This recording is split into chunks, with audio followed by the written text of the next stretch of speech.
Hi everyone, my name is Rubina A Khan. Welcome to the 18th edition of Rubina's Radar. Today I'm in conversation with a man who's the uncrowned Duke of Vintage, not just on Melrose Avenue in Los Angeles, but on fashion marquees across the world. Cameron Silver, owner and founder of decadesinc, a vintage couture store that he opened in 1997, Cameron has upped LA's fashion game with his dress up code by repeating, repurposing, and reloving pre-owned couture in a time when vintage and sustainable were not the it words that they are today. And fashion certainly wasn't accountable for its climate-destroying pollutants. He pulls looks from decades and styles Rihanna, Jennifer Lopez, Lady Gaga, Nicole Kidman, and Julia Roberts, and possibly every kind of red carpet celebrity imaginable with his discerning eye. Please welcome Cameron Silver, everyone.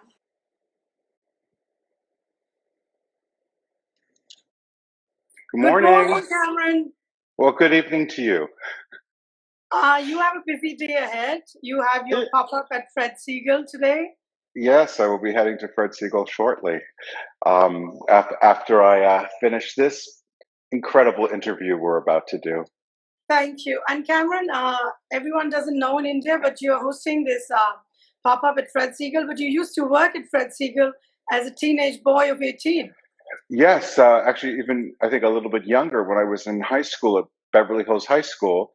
Everybody always wanted to work at work at Fred Segal. So I worked there before I went to UCLA, and mostly worked there so I could get the discount. And I would work there during sale. So I would hide like Catherine Hamnett pieces so that I could get things on sale. And how does it feel having a pop-up in Malibu with them today? So now we're at the Sunset store. So we did Malibu already. Now we're at Fred Segal Sunset. It's great. We actually extended it. It's done very well. And the concept is all about sustainability.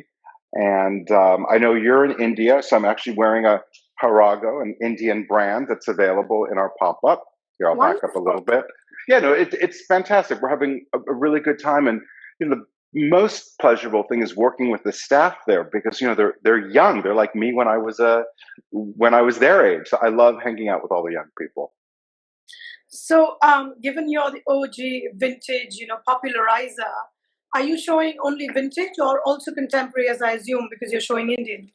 Yes, it's a mix of both vintage, pre-loved, and then around 25 international designers who are sustainable practitioners. So a brand like Harago is using vintage textiles that have been sourced in India and reworking them so they fit the sustainability model. But I have brands from London, I have brands from Marrakesh.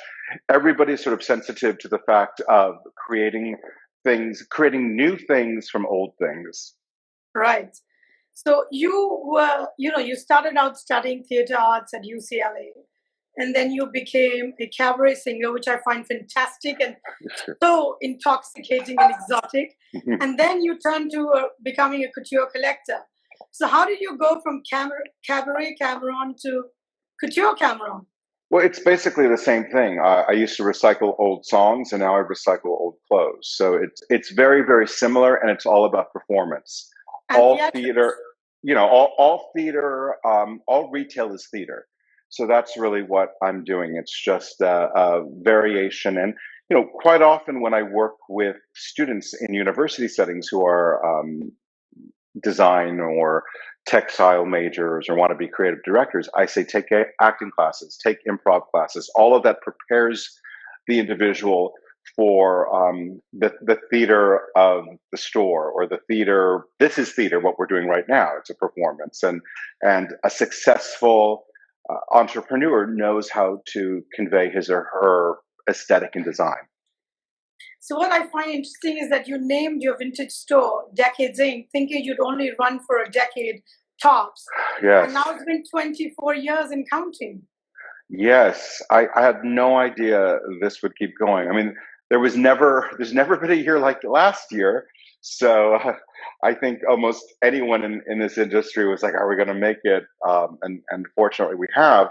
But yeah, I didn't intend to do this for an indefinite period of time. So I've been surprised that we've been able to keep on strutting. But it's a lot of pivot. This year has been a major pivot with with going into this pop-up concept of the sustainability model of pop-ups. And I think it's been really fantastic because it's a fresh way to introduce people to what Decades is about. Right. So I think, as is well documented, that 2001 was the year of vintage when Julia Roberts wore the 1992 Valentino when she won the Erin Brockovich Best Actress Award at the Oscars. And of course, the Decades pulled a Zara white gown that Nicole Kidman wore on opening night in New York for Moulin Rouge. So I think that was the watershed moment for vintage. Vintage became a must-have for the red carpet. And you were right there at the right time. I'm lucky. I've had some good timing in my life. I mean, I opened the store in '97. It was a time where Hollywood was very minimalist. I mean, it's Calvin Klein, it's Helmut Lang. It's not so much about glamour, and I want to bring back an element of glamour. And Hollywood fashion is recognizing the value of Hollywood and red carpet placement. So stars initially, were still shopping and buying clothes themselves. Now it goes through, publicists and stylists and mothers and agents and lawyers to select what they're wearing. But it is all about timing, and having the right timing is great, and sometimes having the bad timing can be good too, because sometimes it may not be seem beneficial at that very given moment, but being ahead of the curve can look like bad timing to some, but actually becomes beneficial. Right. So in lieu of that, do you think vintage is even more timeless today because of the sustainability aspect? Oh, certainly. Vintage has had waves of popularity, and a lot of it sort of as a result of red carpet moments. And, we had a lot of moments where we saw a lot of celebs in red carpets and then kind of pulls back. And then you have the influencers or people like the Kardashians who are embracing vintage and making a new generation be aware of it, and really kind of focusing on neo-vintage, things that aren't terribly old. I think coming out of this unexplainable moment that we've been in history with this pandemic, which hopefully we're still in it. Vintage seems more and more important, and also just the idea of consuming in a more sensitive and intelligent way. Vintage teaches you how to do that. So I'm assuming on the basis of that vintage is moving better than before in sales? Yes. I would say it started brewing with this concept of what I call neo-vintage. First, it was archival. So it was, recent pieces designed by Mr. Valentino, for example, after he had retired. And then we got into this sort of neo-vintage, which were sort of more limited pieces by more current designers. So I think that's all merged together. And the way we're shopping is that, I was explaining this. I was doing an interview 2 days ago, and I said, what I'm doing with my pop-up concept is really reflective of how fashionable people shop. They buy something authentically vintage and designer. So maybe it's a 40-year-old Halston. And then they buy like a Karl Lagerfeld Chanel jacket from a couple, like right before he passed. And then they buy a Harago shirt that's really kind of reworked vintage. And then oh my God, my collar is all wonky. Sorry. And then you can rework it. Yes, I'm reworking it. No, I was just on a walk and I quickly put this shirt on. You look fabulous. Well, thank you. So we're mixing collectible vintage, historic vintage with more contemporary, and then we're buying new things, but the new things have to be sustainably sourced. There is a sensitivity to consumers and a transparency that's needed. So you always said that your best vintage hauls were from Texas. Is that still true? It's still a really good place to find things, primarily because Texas women shop and they buy retail and they have large homes. So there's a big difference. Like we're talking about very affluent people. If you're an Upper East Sider in New York, you don't have the same amount of space as a River Oaks Houstonian who has, a massive home. So consequently, more things were held on to. And also, like, I think Texan women are the biggest supporters of fashion and emerging fashion, and they buy retail. They're not waiting for it all to go on sale or, try to get it for free like New York socialites. They want to support the artistry of fashion. Wonderful. So you've been a supporter of the artistry of Hermes, and you've been collecting all things Hermes since the 80s. Yes. Can you tell us about the grained calfskin bag that you have that's called the Cameron, which was a bespoke one made for you? Yes, so I was very lucky. I had the opportunity to collaborate with Hermes on my own design, and I did it with my friend Jocelyn, who I knew, who was the artisan at Hermes on Rodeo Drive, who's been with Hermes forever, and then she had gone back to Paris. And we worked together to find like this bag that you could carry as a tote, carry as a crossbody, carry as a shoulder bag, would have a sleeve for your computer. It was all about sort of like a mini organized office, because I'm not necessarily the most organized person in the world. So it's great and it's beautiful, and it's mine. So it's nice to have a namesake bag. Wonderful. So the actress Marissa Tomei once said that you always feel like Cameron's gifting you, but you end up paying a whole lot of money for it. So how do you make I love that line from Marissa. How do you make vintage feel like custom made to your customers and your loyalists? Well, I think that at the end of the day, I'm a raconteur, and people I hope, like spending time with me. For example, friends always say, "How do you get to fly private so much?" Which does not sound super sustainable, so forgive me. But I say it's because I'm entertaining on an airplane. So in the same sense, you come to Decades, you're not just buying the dress, you're having this experience where we're creating a friendship. Last night I had dinner with my friend Shabnam, who I met in Singapore when she bought something, and a 10-year friendship has developed. So I really do blur the lines so that you don't feel like you're spending money, but you got to pay to play. Yeah, I can't do it for free. You got to pay to play. Exactly. So you have also been a fashion director for H by Halston since 2015. Mm-hmm. So can you tell me what your work is like there, and have you seen the Netflix documentary? I have not seen the documentary. It came out when I was in Hawaii the month of May, and the last thing I was going to do in Hawaii was to put a TV on. So at some point, I'll watch it on a long haul flight. So for 5 years, I served as the fashion director for the Halston brand, and I think Halston did for fashion in the second half of the 20th century what Chanel did in the first half. Creating these very iconic, relevant, timeless codes. And it was exciting to connect with clients so much with so the Halston DNA and wax about the history. There are very few brands that have such a rich DNA and have such a enigmatic personality behind that brand. So I felt like a responsibility to express the brilliance of Halston, and it was a 5-year run, and now my focus is decades, because that's really what I want to do and what I'm passionate about. But I will always have great reverence for the Halston brand. So when you were 13 and you had your bar mitzvah, you had a little event called the Cameron Awards, and you. Wow!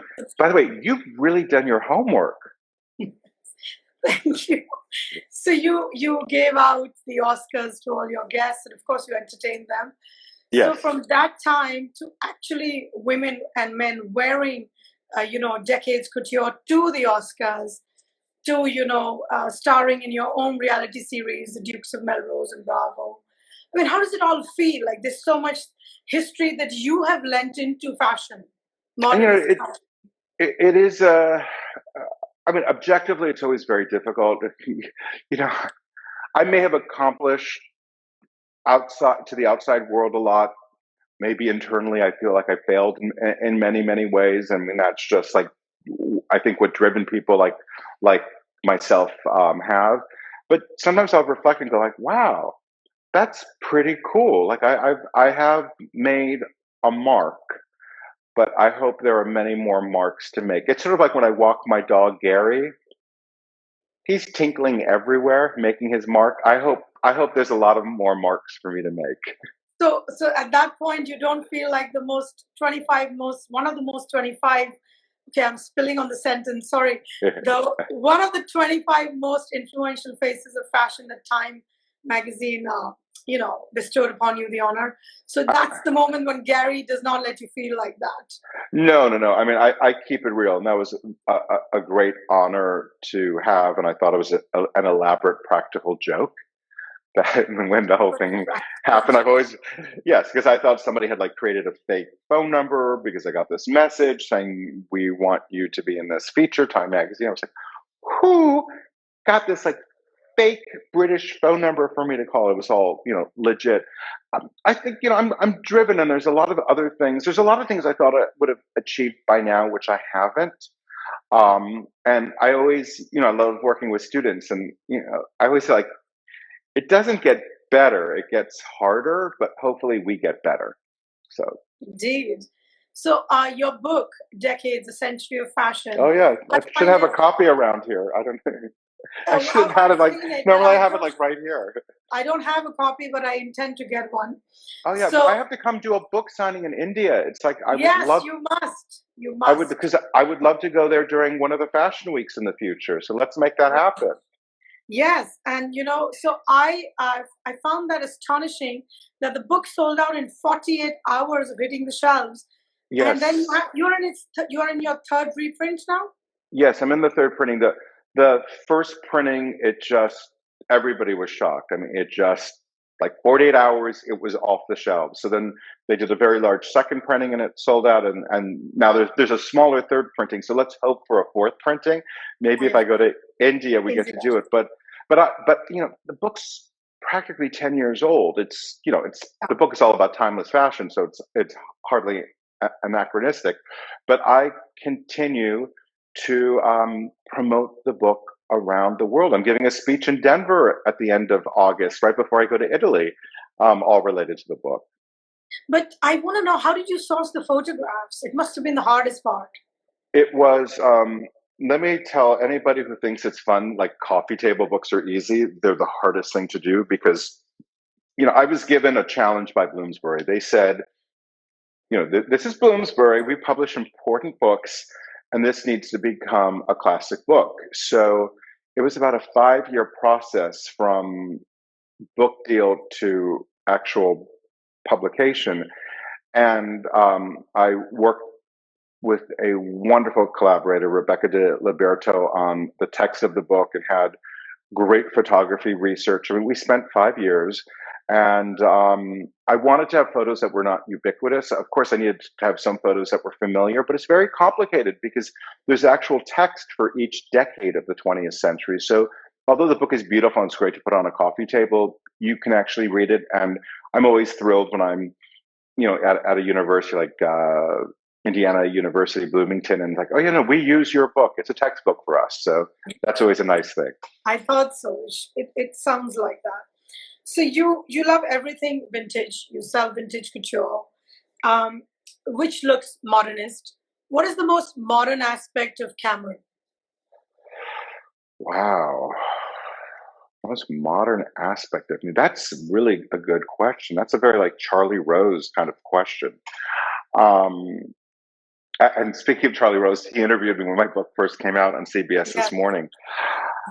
I don't know. I mean, because I'm sort of old school, but I'd say the most modern thing about me is that I can keep up with the kids. So here I am hanging out at Fred Segal with like a bunch of like early 20-somethings, and I can feel relevant to them. At least I think I do. Like they want to hang out, and I think that keeps me modern. At the same time, like I'm very attracted to older people and mature people. But I do think like I'm silly. So like I guess a lot of my friends' kids confide in me more than their parents. And then the parents use me as like clickbait to get information about their kids. So maybe that's what's modern about me, is that I'm relevant to younger people. So do you still drive a 70s car and live in the 30s house that you read? Are you in the house? Are you in the 30s Yes, we are. house? We are reporting live from the Elliott House by R.M. Schindler from 1930. I do have the For Jensen which I Countryside. have to interrupt, for which you restored so lovingly for 8 years, and you even won an award from the LA Conservancy. Yes, yes, it is a historic landmark. What is it? Cameron, you got a cute tushy. Thank you, Michael 122429. I just noticed that. Yes. Oh, I don't have my glasses on, so my reading isn't great. Um, I'm live from my house. I'm in Los Feliz right now. I do have the Jensen Interceptor, which I don't drive very much.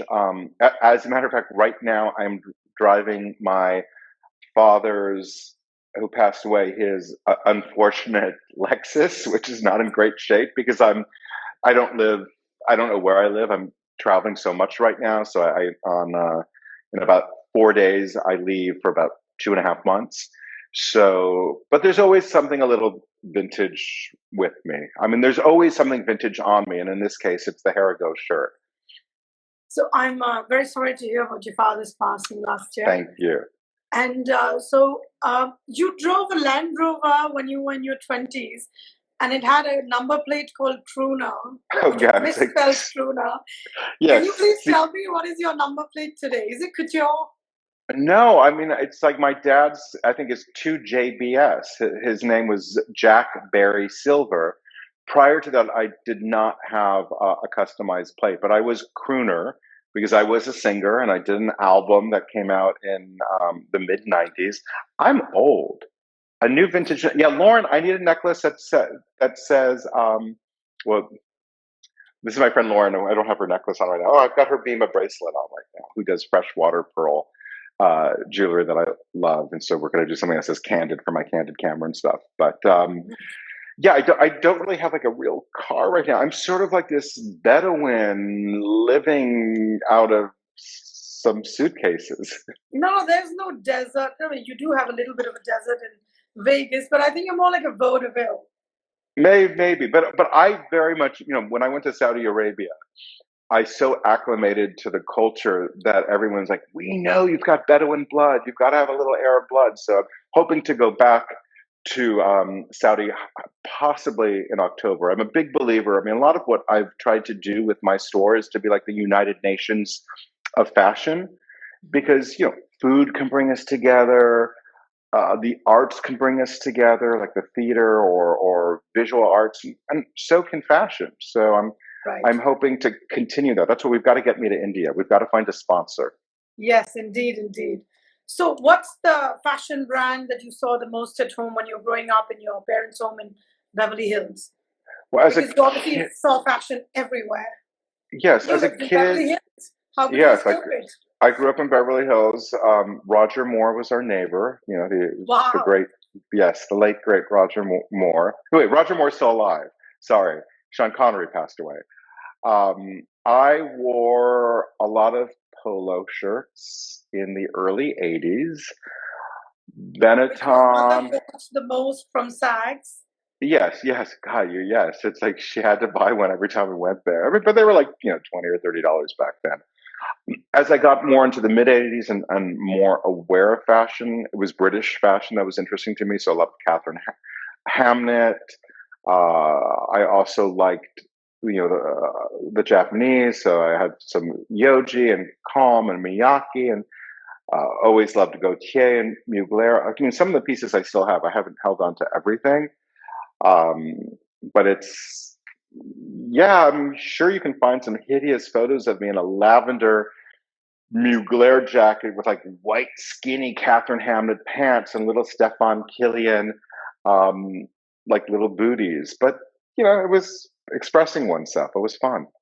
I have to ask you, I never knew what a smoking coat was, but you own one made by Cristobal Balenciaga. Can you please tell me what is a smoking coat? Yes. So it really was the idea that when a gentleman came home, he would take off his finery and put on like a velvet wrap, almost like a robe, and maybe have a drink or read the paper or have a cigarette. So I have one that Cristobal Balenciaga made for his, really, I guess it was his, what we call today a chief financial officer.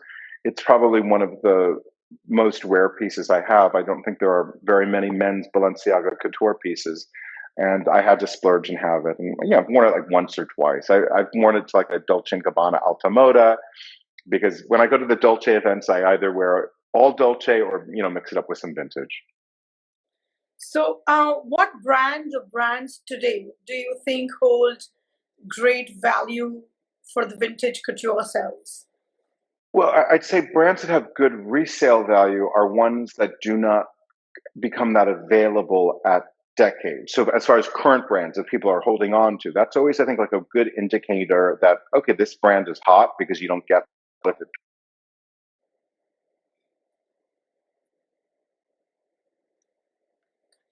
Or is it okay? Can you hear me? Yeah. Okay, sorry. Let me tell Jeff that I'm that I'm on TV. I'll do that in a second. You know, to you don't see coming into decades a lot of Gabriella Hearst, a lot of the Row. Um, those are two brands that have really like sort of like niche. I don't. They don't have massive distribution. They're quite expensive. So those two I think, are as more current brands have retained very good resale value. I mean, certainly Chanel is always desirable. People are buying a lot of the more recent Dior. Has been quite popular, but I do think that these couple of brands that I've just mentioned, which are newer brands.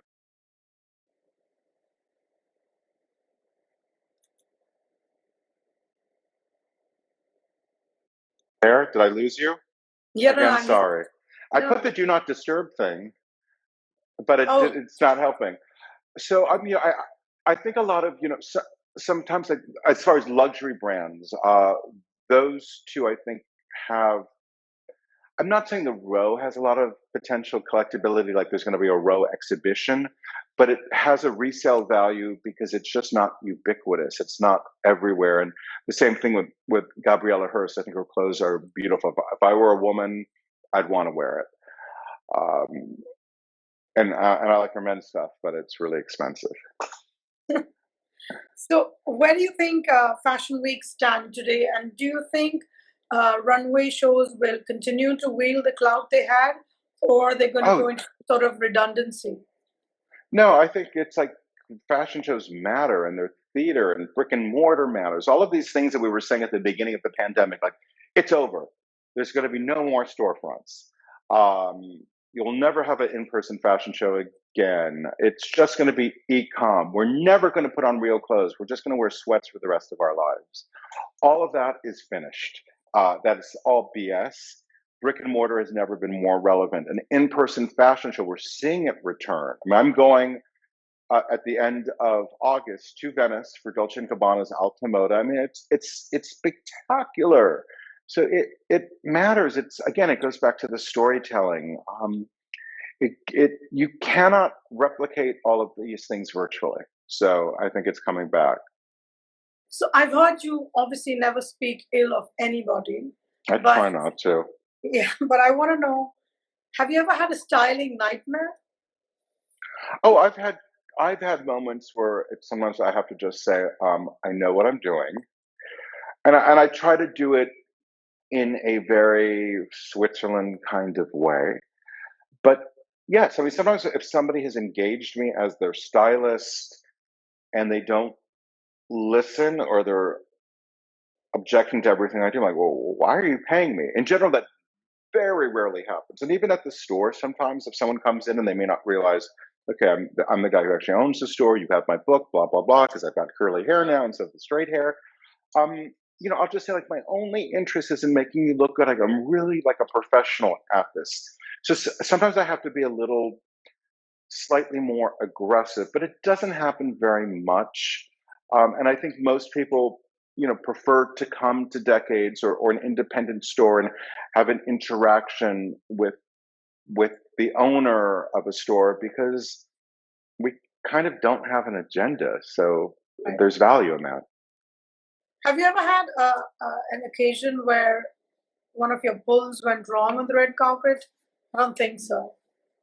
Oh, I mean, there's been moments where things didn't turn out as well as they should have, or I wasn't there to steam the dress right before, and the actress got sloppy. But in you know, not everyone's going to like everything. Right.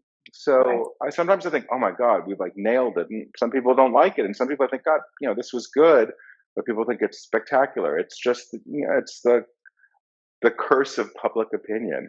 If I lived my entire life worried about what people think, it would if we all do that, we would never progress. And last night I was having dinner with my friend Shabnam and our mutual friend, the incredible Nikki Haskell, and Nikki was giving us like a tough love lesson about you can't be so worried about what people think. You've got to do what you feel. Obviously, you have to be responsible and be a good, kind person. But yeah, I just never want anyone to be mad at me. I do not like conflict, but sometimes there's conflict. Yeah. So, what's your favorite fashion word? Have you moved on from saying chic? No, chic is the best. It's like chic is my favorite four-letter word. Yes, 4 letter. I didn't even realize it was 4 letters. Yes. Right. So, what item of clothing do you feel fabulous in, or do you think it's a whole look that gets to you? I don't know. I mean, I can tell you what I don't feel fabulous in: any Yeah, that would swimwear. be clear. Yeah. Yeah, any swimwear. There is like I love the feeling of looking and feeling good. Like last night, I wore this Dolce safari suit with a pair of Armani sneakers and a little Dolce polo. It's on my Instagram and on my stories, and I like it was a cute look. I felt good. It's there's nothing wrong with wanting to look good. Initially, I do it for myself, but it's also nice when like some guy was just walking on Sunset Boulevard. It's like nice outfit. It's just some dude. Yeah. Actually, a couple guys said it. It's like it's a nice thing. It's nice to give compliments, and it's one thing I always like. In this very sensitive Me Too moment, like sometimes I'll see a woman dressed beautifully, and I really want to say something to her. God, you look gorgeous, but I don't want it to be viewed as being derogatory. It's so frustrating right now, but um, I like the feeling of looking good, and I also like the feeling of like getting it wrong, and just it's just like it's kind of funny because you need those moments. I'll never forget the great model and Halston at Pat Cleveland. We were taking pictures together. This is like 10 years ago. I think we're in Dallas, and the picture wasn't very good that we had taken. I'm like, oh God, this looks terrible. But she goes, Cameron, we were younger then. So there's always a way to sort of, wax about something that's not perfect. I like to spin. I'm an optimist, and in my moments where I'm not an optimist, it's pretty dreadful. I think it's better for me to live optimistically. Mhm. What's a fashion violation according to you? Uh, Nude pantyhose. But maybe someone can make it look good. I mean, a fashion violation is in his or her own eyes, and there are certain things like I don't like, but like I'm not a big fan of age inappropriate dressing, but I'm sure I do it all the time. I mean, I'm 52. I like to wear really short shorts because I have pretty good legs, um, or so my mom says. And No, I'm sure no, some she's people. right because we saw them in Hawaii, Yeah, I full guess. full displays.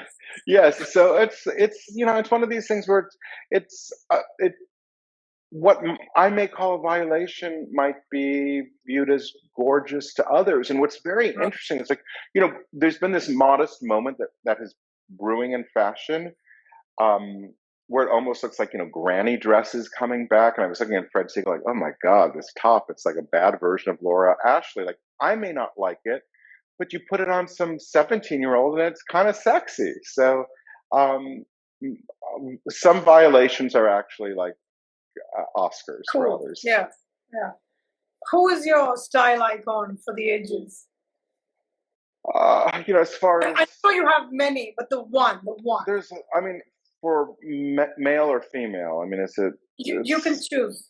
I mean, I would say like Cary Grant is one of the most elegant men ever to walk the earth in modern times. But then again, like give me a Deion Sanders and a fur coat, and give me like I love that too. So as far as women, like I love Marlena Dietrich, I love Diana Ross, I love Grace Yeah. Kelly. My book sort of looks at has dualities of icons each decade. So I can have Grace Kelly in the 50s and I can have Betty Page. They both had tremendous impact and look relevant today. And thank God for Ralph Lauren making the Cary Grant white dinner jacket. Always chic. Always. I mean, Cary Grant like always gets it right. I used to say like I would ask myself, would Cary Grant wear this? And that's okay. Yeah. Sometimes, sometimes I wear something that Cary Grant would never wear. Yeah, I'm sure you could get away with it also. So, what are your top tips for COVID couture or COVID casual at home? Well, if you're going to do, I'm just actually telling somebody who thinks I'm about to pick them up that I'm here. Mm-hmm. So with my Apple Watch, sorry. Yeah. Uh, Tell them you're in India. You'll be back in a let me say like, okay, I'm going to do it right now. I am currently doing an Instagram live with a very famous journalist in India. It will be over shortly and we can go thereafter. Live television, men and women. So for comfy, like I bought a lot of a brand called Barefoot Dreams. Like it was comfy and cozy, but it didn't look schleppy. Like I wasn't going to look like a slob, but I will not buy any more sweats, like nothing like that. And I actually told people probably around this January, February, I'm like, enough with the sweats. We've got to start like putting on real clothes. You've got to know what size your waist is. It's like I love like Armani does elastic waist pull-on pants for men. They're so chic. I love them. But I can my waist can go up several inches and the elastic is so I mean I've been trying to buy things that are really one of a kind and unusual. I've been buying a lot of vintage. I bought a lot of vintage Aloha shirts over the last year because the prints were nice. Did you sell anything or did you get everything back for yourself? No, we sold a lot. We sold a lot of them. But, I would wear a lot of them when I was doing Instagrams, just because they were happy prints and everybody, you can buy a Valentino one for 1,400 or a Saint Laurent one for that price, or you can get a vintage one from decades for significantly less. So, that was sort of like my uniform. But now I'm really like, I want structure again. I can't wait to like put on a tuxedo. I went to a black tie birthday last week. It was so nice to be dressed up. Thank you, Deborah, for having a black tie birthday dinner. So what's a quick fix for those moments when all of us say, I have nothing to wear? Okay, if the weather is appropriate, a black turtleneck and black jeans and a leather motorcycle jacket. It's like instant cool. Everybody should have it. If it's a warmer weather day, a beautiful high quality t-shirt with a pair of jeans. Like, I don't care what size body you have, there's a way to make it look good and like a nice blazer. And throw a little cashmere over your shoulders. If it's, because a summer evening in Los Angeles, the temperature will drop. I mean, those are like easy things that everybody can use. I'm a big believer that every man can look nice in a tuxedo. I don't care if he's 4'11" and weighs 600 pounds. I don't care. If it's fitted nicely, every man can look really handsome. In the same way, like every woman can look really great in the perfect little black dress. Maybe for some women, it's more like a t-shirt style. Maybe for others, it's more A-line. Maybe you want to make it more like a tunic shape and do it with a legging. But there's certain things that just sort of like there's a shape for everybody. And I love that we have fluidity now. So it's like that guy in the tuxedo, if he wants to wear the little black dress, do it. Yes. So what do you think fashion is going to look like after the pandemic? I mean, I think we're starting to see indications is that it's opulent. It's rich. I'm shocked by any brand that's like still doing athleisure. I think that's sloppy and lazy, and you can have a component of it, and sure, it's a moneymaker because the markups are enormous. But I think moving forward, it's it's about handcraft. It's about one of a kind. It's these storytelling elements. I do not want to look ubiquitous. I do not want to buy something that everybody has. I like to find, unusual niche things, which is one of the reasons why I think my pop-ups have been successful, is because, we're offering a lot of one-of-a-kind things that you can't find anywhere else. Right. So what is the zeitgeist of the season, given that we are currently living in the season called the pandemic? Well, I mean, it'll be a very interesting time for retrospectives. Autumn-winter 21 pandemic. Gosh, I mean, first of all, people get vaccinated, wear your masks, protect each other. That's like, I always say, like, I don't care what you're wearing. If you don't have good posture, it means nothing. So, like, let's start off, like, take care of your health first. And then, like, for example, what's the weather like where you are right now? Oh, it's monsoony, it's rainy, it's humid, it's frizzy hair central. Okay, well, you wouldn't know with your hair, but, like, you look cool. You've got the white collared shirt, which is always chic, and you've got, like, a black sort of oversized. Is it like a oversized? Like a vest. Yeah. I mean, that's classic and chic. I don't know what it looks like. The other thing is, because of climate being so confusing, a lot of things that we would normally, wear in season, the seasons aren't matching up to our wardrobes. But I think the zeitgeist is about individuality and handcraft, artisanal. I really wish, like, all of these fast fashion exploitative brands and this notion of only wearing it once. I mean, to me, like, that's anachronistic. That's old fashioned. That's pre-pandemic dressing. Yeah. So, what did you? No, you couldn't have worn couture at home. Did you wear couture during the lockdown?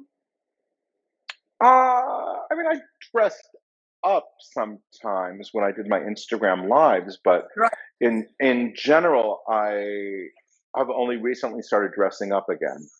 I would say, I spent about 5 months, almost 5 months in Pennsylvania, and then I came to LA, and this year, like the beginning of this year, I started to want to dress up again, and I'm enjoying getting dressed up.